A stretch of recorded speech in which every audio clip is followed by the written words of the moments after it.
Denis Jacob, secrétaire général du syndicat Alternative Police CFDT, nous a rejoint sur le plateau. Bonjour, merci d'avoir accepté notre invitation. Alors, on vient de voir le cas de la Belgique, qui est un petit peu similaire à celui de la France. Est-ce que c'est un phénomène européen aujourd'hui ? De là à dire que c'est un problème européen, je ne le sais pas. Vous savez, on est toujours plus préoccupé par ces problèmes que ce qui se passe chez son voisin, mais il est vrai qu'à la lecture de ce qui se passe en Belgique, on peut faire un rapprochement avec la problématique des conditions de travail dans la police nationale française aujourd'hui. Effectivement, il y a eu des mouvements de policiers en colère il y a 2 ans. Nous avons eu des mouvements d'arrêt maladie chez mes collègues CRS il y a quelques mois pour exprimer leur mécontentement. En fait, il y a une déconnexion ou un décalage entre les politiques à conduire en matière de sécurité et la réalité du terrain. Mon organisation syndicale, depuis 3 ans, demande à ce qu'on mette en place un management participatif, c'est-à-dire que les politiques qui sont décidées, les réformes qui sont conduites, doivent prendre en compte la réalité du terrain, et cette réalité du terrain, seuls les policiers qui le vivent au quotidien peuvent dire comment on peut adapter cette politique de sécurité ou cette réforme concrètement. Et ce n'est pas fait. Et donc forcément, entre la volonté politique, la volonté des autorités et l'adaptation sur les terrains, il y a un décalage qui fait que, eh bien, on ne peut pas travailler dans des conditions optimales de sécurité et donc on ne peut pas accomplir la mission qu'on nous a confiée. Et il y a un autre souci également, c'est la structuration de la police nationale aujourd'hui qui n'est pas adaptée également à la réalité du terrain.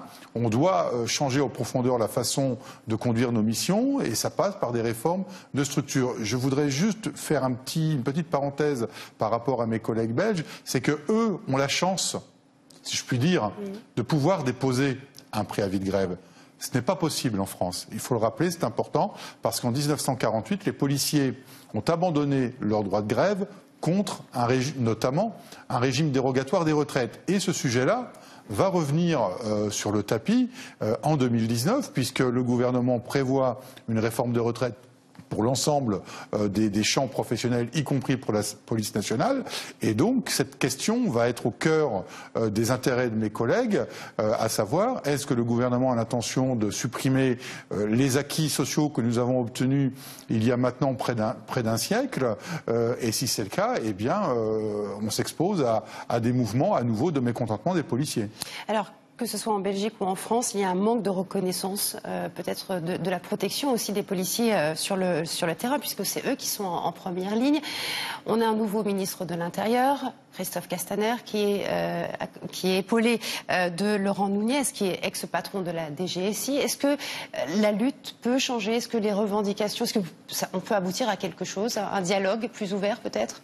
Écoutez, quand on a pris la décision de Gérard Collomb de démissionner de ses fonctions de ministre de l'Intérieur, la première chose que l'on a dit, en tous les cas pour Alternative Police CFDT, c'est qu'il fallait un homme fort au ministère de l'Intérieur qui connaisse la réalité et les problèmes du terrain. Donc là, on a un binôme, ce qui peut être intéressant, puisque le secrétaire d'État Laurent Nunez est un préfet qui connaît très bien la maison depuis des décennies. Il a fait des passages dans des postes quand même à responsabilité compliqués, à la préfecture de police de Paris, la préfecture de police de Marseille, la préfecture de Seine-Saint-Denis. Donc on espère que la technicité de M. Nunez saura orienter le ministre de l'Intérieur, Christophe Castaner, vers les bonnes décisions. Et les bonnes décisions, c'est bien évidemment de répondre aux besoins de sécurité accrus de notre population, mais également de répondre aux problèmes internes de la police nationale et au mécontentement des policiers qui est toujours réel. Est-ce qu'il y a un manque de la police, des membres de la police en France aujourd'hui? Je dirais que l'effectif est important, bien évidemment. Nul ne peut nier que les policiers doivent être en nombre. Mais il ne faut pas non plus tomber dans la facilité du tonneau des Danaïdes, c'est-à-dire toujours plus d'effectifs. Non, les effectifs, il faut savoir bien les employer, bien les utiliser, et pour que ça soit efficient, eh bien, il faut adapter les missions, voir les conditions de travail. Il y a plusieurs réformes qui sont en cours, qui pour le moment ne sont pas mises en application et qui permettraient d'améliorer le quotidien de mes collègues sur le terrain. Et un policier épanoui au travail, c'est un policier plus efficace sur le terrain. Et donc il faut régler les problèmes internes avant d'espérer pouvoir répondre aux problèmes de la société en France.